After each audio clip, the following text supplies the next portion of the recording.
ब्रह्मांडाच्या ह्याच्याशी मॅच करायचा प्रयत्न केला नाही तर आपण चांगल्या गोष्टी अट्रॅक्ट करणार कशा?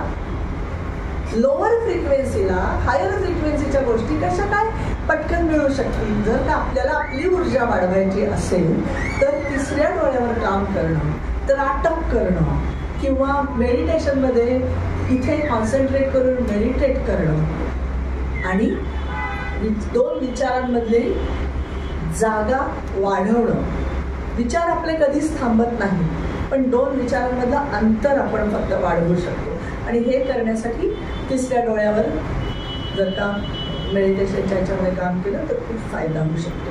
आणि सातवं जे चक्र असं आपण म्हणतो, सहस्त्रार चक्र, ते चक्र नसून अवस्था आहे असं खरं तर म्हणतात की जेव्हा सगळी चक्र व्यवस्थित काम करून ऊर्जा घेऊन व्यवस्थित काम करत असतात तेव्हा